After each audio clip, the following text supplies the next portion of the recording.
Here are 3 strategies that every changemaker should know, but most don't. The first one is called start with a majority.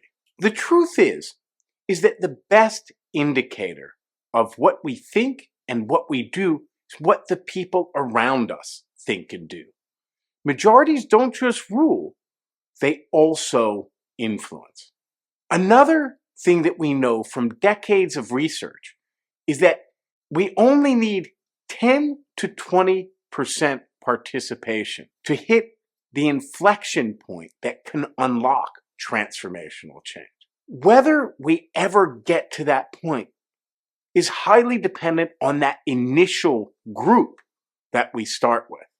So you always want to start with the majority. You want to go to where the energy is, not try and create it by yourself. You want to start with people enthusiastic. Now that majority can be 3 people in a room of 5. You can always expand a majority out. But once you're in the minority, you're going to begin to feel immediate pushback and you're going to get bogged down.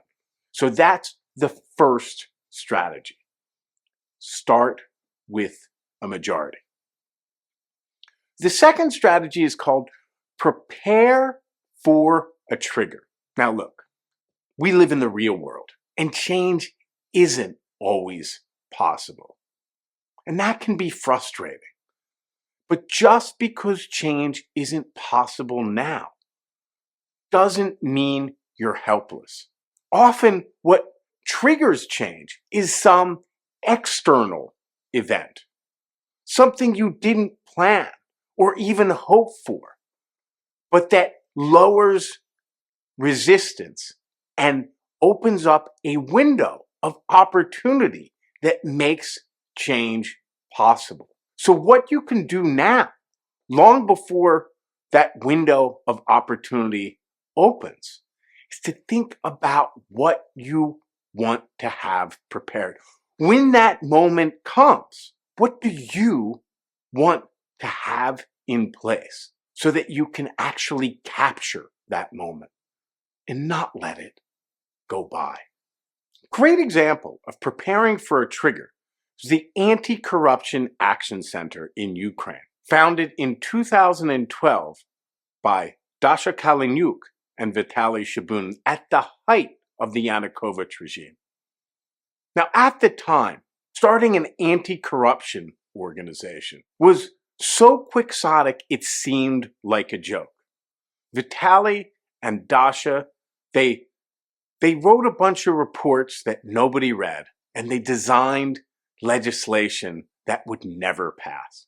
But then in 2013 came the Euromaidan protest, which led to the revolution of dignity, and the Yanukovych regime was overthrown.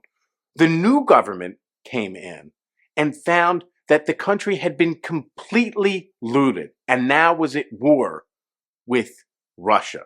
Ukraine was under attack, it was bankrupt, and it was nearly a failed state. The Western powers, the US and the EU, the IMF and the World Bank, they promised that they would help rebuild Ukraine, but first they demanded some credible anti-corruption efforts. Vitaly and Dasha had found their trigger. That legislation that they had been preparing for 2 years all of a sudden became immensely popular and passed in record time. They had prepared for their trigger, and when that window of opportunity opened up, they were ready. And that's the second strategy. Prepare for your trigger. Always comes sooner or later. The third strategy is to leverage your opposition. And you can do that in 2 ways. First of all, your opposition, your most fierce opponents, can often alert you to shared value that can help you bring others in. If you can identify a shared value in how you're being attacked, you have a powerful weapon with which you can bring change about. The other strategy for leveraging your opposition is called the dilemma action. This involves putting your opposition in a position where they have a choice, and both choices undermine them and strengthen you. The way you design a dilemma action is you start with a shared value, and then you design a constructive act rooted in that shared value. And that's what creates the dilemma.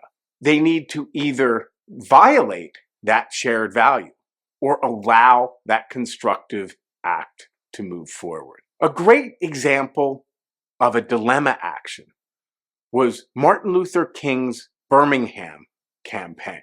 Bull Connor had two choices. He could have either let Martin Luther King march peaceably, or he could have brought out the snarling dogs and the fire hose. Either way, he was going to lose. That was the dilemma. And of course, Bull Connor chose the hoses and the snarling dogs because he wanted to show the world who he was. And Martin Luther King wanted to let him. And the world is better for it. When you look back through history, the truth is that transformational change, any major transformation, it doesn't happen when people are convinced. It happens when your opposition discredits themselves. So those are the three strategies you're going to want to keep in mind. Start with the majority, prepare for a trigger, and leverage your opposition.